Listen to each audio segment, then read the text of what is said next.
อ้าวน้องพี่น้องป้าโตพี่น้องมาพบมาเจอกันทรงแรงๆบาดนี่พี่น้องเอ้ยพายุเป็นงูนเป็นหัวพี่น้องไอ้บาดนี่อ้าวหูยผู้ฐานน้องอาเบยกันเลยเนาะเป็นผู้มืนตาขยบอยู่เป็นตาย่านแท้อันนี้เนาะฝนก็มาแล้วพี่น้องไอ้บาดนี่ป้าโตทางสร้างเขาเมื่อเบิดละบ่นี่เนาะเฮ็ดเอื้อนน้องอันเฮ็ดกระเทิบน้องอาเบยนี่พี่น้องเอ้ยอ้าวพี่น้องไอ้มาพบมาพ่อในกันทรงแรงๆเนาะสบายดีกับทุกทายสบายดีเบิดสุขุสุคนพี่น้องไอ้เนาะอ๋อสบายดีโดยมาพบมาพอในการช่วงค่ำพี่น้องเนาะนี่แหละกับบริเขามายังดอกพี่น้องบ่น้อยก็ได้ยินข่าวทั้งบ่บัวเนาะส่องบ่บัวว่าทั้งพ่อทั้งแม่เพิ่นสิกลับบ้านว่าซั่นซะก็เลยสิมาถามเพิ่นเนาะมาเบิ่งแม่ย่ามื้อเบิ่งแม่ย่าบ่แม่ย่าเป็นหยังกินข้าวช่องชามื้อเอาเลยเพิ่นบ่สบายเลยป้าเพิ่นบ่สบายเนาะโอ้เพิ่นเป็นดนแล้วบ่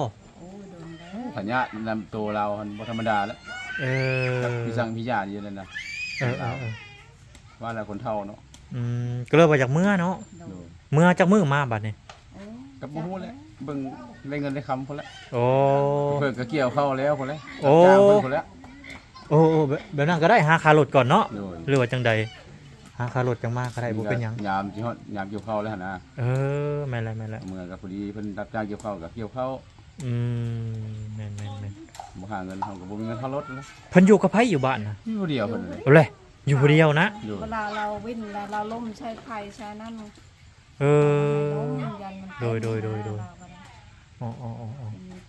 บ่มีไผเบิ่งลาวเนาะบัดลูกหลานนี่ซะบ่มีเนาะก็อยู่เฮือนมันแต่ว่าเขาก็ไปลิงกันเว้นคืนเขากันเราก็นอนผู้เดียวแต่ว่ากลางคืนนอนผู้เดียวเนาะบ่มีคนเบิ่งน้องชายค่อยกับอันน้องไผเขากับบ่ทันได้มาเนาะคือเป็นแม่เจ้าบ่เป็นหยังก็แม่ค่อยเนี่ยแม่เจ้าเนาะแม่แท้ๆเลยโอ้เราจักปีแล้วเรานะโอ้60แล้ว60ปลายแล้วบ่โอ้เราเฒ่าแล้วเนาะเราโซบ่หรือเราเป็นหยังก็บ่ได้โซเราเป็นพญาติของเราเป็นพญาติหยังความดันเป็นอันนั้นเข้าไปเท่านั้นโรคผู้เฒ่าไผจะคู่มือนะว่าง่ายนะไผน่ะแต่เพิ่นบ่ได้เฮ็ดการหยังเพิ่นแบบเข้าวัดเข้าวาเนาะแต่ละเช้าเพิ่นไผสหาให้อยู่หากินให้เราแต่ละมื้อลูกหลานได้ปูได้ปลาแล้วลูกหลานเอามาให้เนาะแต่บ่มีไผนอนนำบ่มีไผเบิ่งเนาะ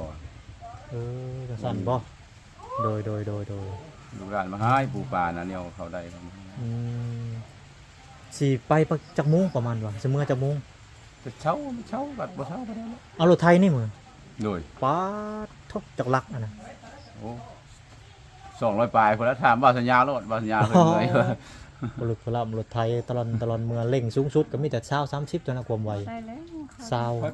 ค่อยไปนี่แหละแล้วก็พอนอนในรถก็นอนพักเอาสาดกับหมอนใส่น้ำเนาะสาดหมอนเชือกว่าแล้วมันฮ้อนล่ะครับก็เช้าโฮมบ่ล่ะมีโฮมแม่นยามนี้ก็อยากน้อยนึงเพราะว่ามันมีแต่ทางดำไปหมดเด้มันบ่แม่นทางแดงแม่นแล้ว มีแต่ทางดำนี่เนาะทางเข้าบ้านจะได้เป็นทางดำหรือทางแดงประมาณบ่ได้ไกลเนาะมันฮอดบ่ลักนึง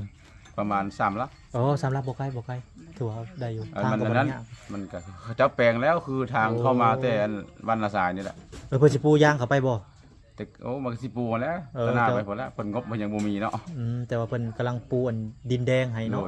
แต่ว่าสิอันนั้นเป็นทางยาง3ลักบ่ไกลปานใดซะเนาะบ่ไกลก็ย่างอยู่ตลอดเลยย่างออกไปเนาะแต่เก่าก็เนาะโดยเดี๋ยวน้องเอาเบยทางแม่เพิ่นทางแม่เพิ่นก็บอกให้ทางบ่น้อยเนาะเบิ่งเอาเบยเนี่ยเพิ่นว่ากะสิเจ้าอยู่ในนี้แล้วแต่อันนี้แล้วเหรอบ่เพิ่นเฮ็ดแล้วเหรอบ่อันนี้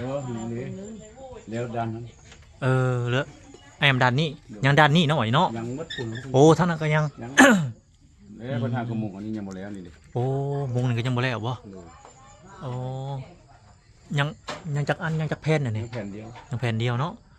เอาสีนี่ได้ซะสีได้บ่สีบ่คือกันบ่นี่บ่แล้วสีมันบ่คือเดียวบ่คือกันเนาะก็คิดว่ามันคือกันตัวนี้สิใส่หยังซะตัวนี้ใส่แม่นสิใส่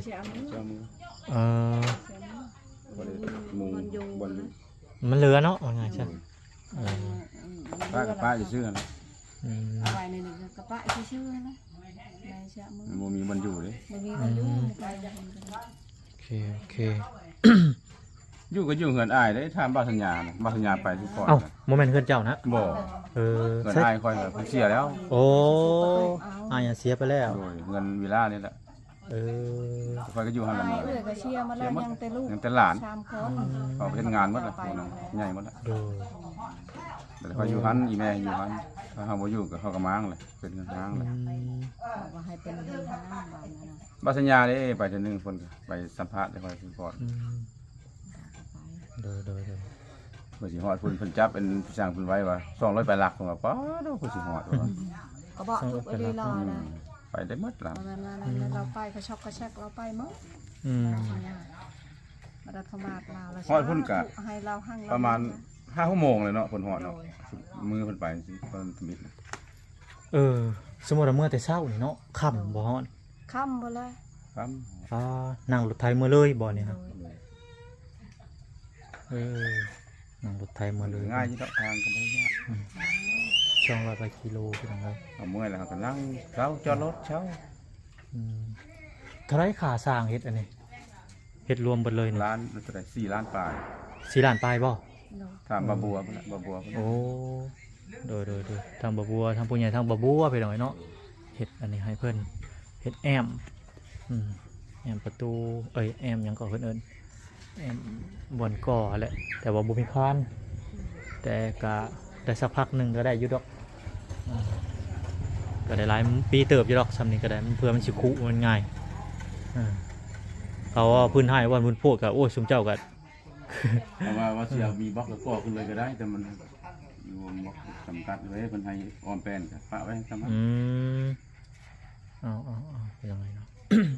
บอกกันฮันเด้เลือกนะ ตัวยังสับนี่เนาะเรียบ เว ร้ ลา อย เพิ่นว่าเคยสิกลับมาแล้วเคยสิก่อให้ห้องน้ำอยู่พุ่น เออ ก่อนเป่งใช้น้ำหั่นน่ะ เออ ลอยกระยาลา โอ้อ่างน้ โดย ำอ่างอาบน้ำว่าสันซะ โดย เออ เคยสิเฮ็ดให้ลูกมา โอ้ตัวนี้บ่ โดยกลับมา ได้อยู่บ่ซ้ำนี่ อยู่กันไหน ที่ไหน กัน ก็ยัง โอ้ได้ก็ยังอยู่เนาะ อืม โอเคได้อยู่ กระ ซ้ำ ชำเพียงหัวเขานี่ได้อยู่ โอ้เพียง ก่ ข อ อน ง เรา เขา เป่งใช้น้ำหั่นน่ะ อืมแต่ถ้าพ่อสิก่อเองบ่ ก่อน โดย สิก่อเองเนาะสาบเองก่อยปูนกาบเองสาบเองแม่นแล้ว อื่นตื่นแต่เช้าเนาะนึ่งข้าวแต่ดึกๆถือห่อข้าวห่อน้ำมื้อน้ บ่ฮ้อน ำแม่น แต่เช้าบ่ฮ้อนเพิ่น แม่น จะมันแดดฮ้อน แม่นแหละมีคันจ้องอยู่บ่ถือคันจ้องไปนำโอ้เขามีอันน่ะเฮ็ดเฮือนน่ะเจ้าเฮ็ดเป็นบ่เฮือนที่ว่าเพิ่นเฮ็ดมุงไว้เลยเด้หลังคามันน่ะแผบผ้าบัด เฮาผัดยกมือเนาะ เมื่อไวเนาะ โดย โอ้คือสิเฮ็ดหลังคามันก็บ่แน่ธรรมดาใช้เวลาเป็นกึ่มมื้อเลย เอาตัวนี้เฮ็ดแล้วก็แล้วใส่บัตรดำ เพราะว่าไฟบัดก็มีอยู่เอาไฟบัดปกเอา เอาเปิดปุ๊บ เพราะว่ามันฝนตกเลย แม่นไหมเอาผ้าบัดมือนำ6คนไปนำ ใส่บัตรอันกันย่าชื่อให้มาค่อย ผมซื้อมานั่นเด้ซื้อมาบัง บางอันนางใบอันนี้ แม่นแหละนี่เด้ นางใบไว้แม่เอ้ยจะเอาเมื่อละเอาเมื่อ สิมื้อแล้วมื้อหาเงินตัวหุ่นบัดสามมาเนาะ โดย มื้อเบิ่งแม่ว่าซั่นซะ เบิ่งแม่แล้ว มื้อเบิ่งแม่ เอาสิเป็นเลยซะอันนี้ว่าเอาพอจะนี่ว่าเอาก็ค่อยหักแพงดองกันมานะ ค่อยเบิ่งแต่ลูกเขายังน้อยๆค่อยไปอยู่นำเขาหักแพงมันเดียวอ่ะ บ่ได้เว้คำว่ารับความเพิ่นรับจ้างเกี่ยวข้าวก็มันก็แพงได้ญี่ปุ่นเลย แพง ชาวว่า2คนนี่ก็500 600พวก 600 2คนไปนะมื้อนึง มันแพงทางนี้ฮะบ่ได้เด้อวัน50,000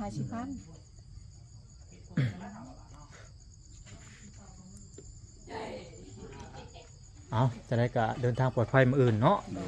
ให้เพิ่นเดินทางปลอดภัยมื้ออื่นก็ยังอีกหลายเดือนอยู่ดอกประมาณเดือนหนึ่งพุ่นแหล้วเนาะเดือน2เดือนพุ่นแหล้วเนาะ แม่น เพื่อเข้าสุกแล้ว โดย เอาจนเท่าเขางั้นผู้บ่สุกแล้วเนาะแล้วบ่ แต่ แล้ว มัน เนาะ เป็นข้าวดอก็มีได้ เขาดอกก็มีเขางันก็มี เมื่อเนี่ยเจ้าปั๊บถือเกี่ยวเลยก็มีบ่จ๊ะมีบ่จ๊ะ ว่าเขาให้แหละแม่นอันนี้เขานี่มันกำลังสิก้มแล้ว อีกทิศหนึงข่อยว่าได้เกี่ยว แม่น ได้กี่ ข่อยเห็นแล้วเรื่องเบิดเลยแถวน่ะเรื่องเบิดเลยเรื่องใบไหล กระเชียงฮอดเรื่องใบไหล ว่าเดือน10นี่ก็เป็นเดือน11เด้ แม่น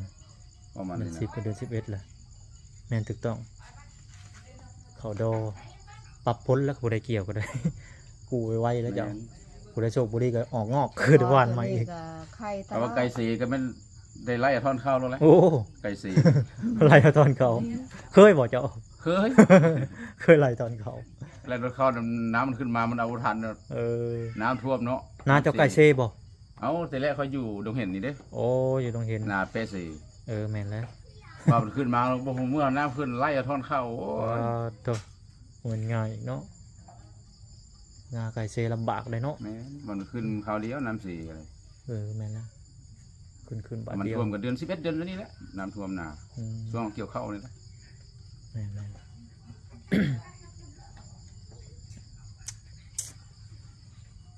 ไปได้เซ็กแล้วเรียบร้อยเนาะรถเนาะโอเคบ่ร เป็ ถ นหยัง บ่เป็นหยังเนาะ คอยกันไป คอยไปได้จีดอก เพราะว่ามันมีหมอน้ำเนาะ ดู ถ้ารถบ่มีหมอน้ำอันตรายได้อพี่น้องขับแป๊บเดียวนั้นน้ำบ่ได้หัวที่หมอน้ำมันบ่หัววะ บ่ บ่หัวบ่เป็นหยังเนาะ มันก็เขาใช้ดุ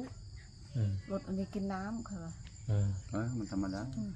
บ่มันก็อายุมันหลายปีแล้วนะ มันฮ้อนแล้วมันก็แห้งนะ มันธรรมดา มันตลอดมันก็พักมันบ่แม่นทำบ่พักเนาะ ก็มันหลายอยู่หลายปีแล้วก็ต้องสมดุลแน่แล้วจังหน่อย อืม สิให้มันยืนคือคนหัวก็บ่ได้เลย แต่คนก็ยัง เฮ้ยคนก็ ยังเฒ่าเนาะ รถแป้งได้แล้วคนแป้งบ่ได้ไดคนไปแล้วก็ไปเลยแล้วบัดนี้บ่มีคืน ซ่อมบ่ได้คือรถ ซ้อมบ่ได้คือรถซ้อมได้รถนี่ถือว่าโอเคอยู่อันนี้มีแต่ป้าให้เพิ่นเฮ็ดก่อนบ่อันนี้สร้างเพิ่นนี่ โดย ให้เพิ่นเฮ็ดก่อนเนาะ เป็นเฮ็ด แต่ว่าให้ แล้วก็แล้ว ให้อาเบยเพิ่นอยู่เนาะทางบ่เบยอันบ่บัวเพิ่นก็มาอันเบิ่งอยู่เบิ่งกับนํอยู่พี่น้อย จับเจพื้นทั้ง ถ้าได้สิเทบ่ สอสร้างเพิ่นคอยบ่ที ไป พอ สร้าง จนนี้ลงมือจนแตกหมด ปูนกัดเมื่อวานนี่ โอ้ ข้าวเป็นไข่นี่มัน มันคอยเช็ด เอ เล อย กัดเนาะ โอ้ยเช็ดคอยนี่ ก็จนแล้วมาเลยมาหาสิกัด มีแต่ว่าให้สร้างๆเพิ่นเฮ็ดเลยเนาะ แม่น เมารวมเลยสร้างเฮาก็ได้พี่น้องเฮ็ด คอยมีตะกอซื้อตักตั้งวงนั้น อืม ตั้งเองแต่มันถือบ่ถือแล้วไปตามลายมันเลย ได้อยู่ คือว่าโอเคอยู่ FC เพิ่นก็ว่างามอยู่ก็ได้ มันบ่มีเครื่องมือเด้เครื่องมือก็บ่ครบแน่นะมันก็เลยเสากับเสาจักบิดจักเบี้ยวอีกหน่อยหนึงเนาะ ไปตามลายเสา ตามลายเสา จะสร้างเบิ่งเพิ่นย่างอ้อมหมดเลยตอนแรงๆเพิ่นย่างอ้อมเบิ่งก็บ่ได้ตีผู้ก่อดอกนี่เบิ่งสถานการณ์นี่กันเราอะ อืม เบิ่งผู้ตั้งเช่าพี่มันบ่เข้าตำราเลย แม่นแล้ว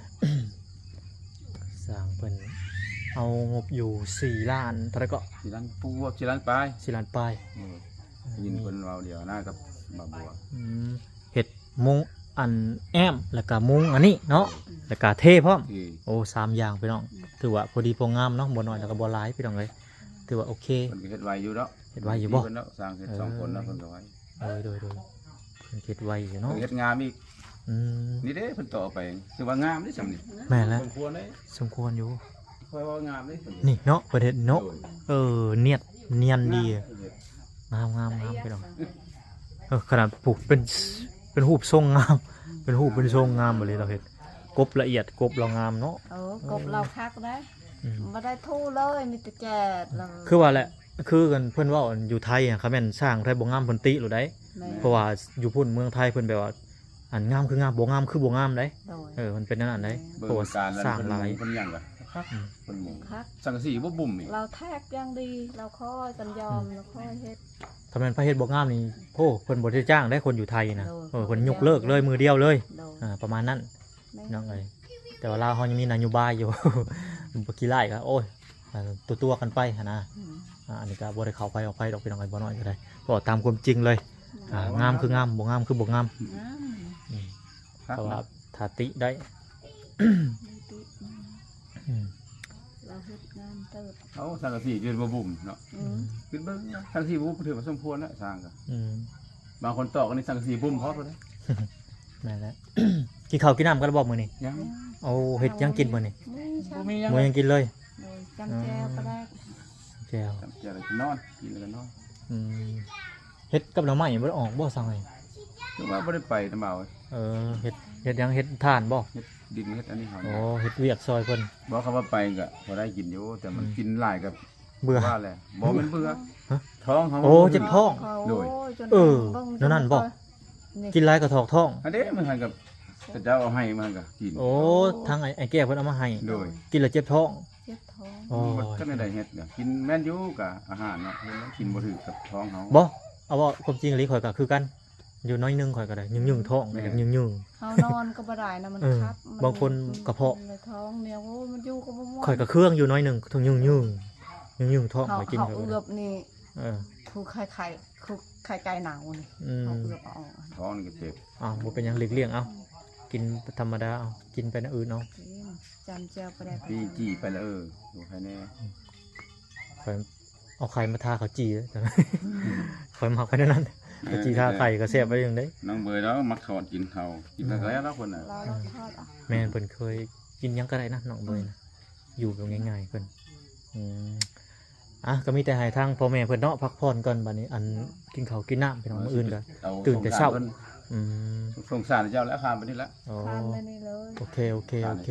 เอาทานไปให้ทางไอ้แก้วเพิ่นบัดนี้เนาะไปซะเดินทางปลอดภัยมื้ออื่นเช้าเด้ออยู่ดีมีแฮงสบายดี สบายดี โดยไปพี่น้องเอ้ยครับ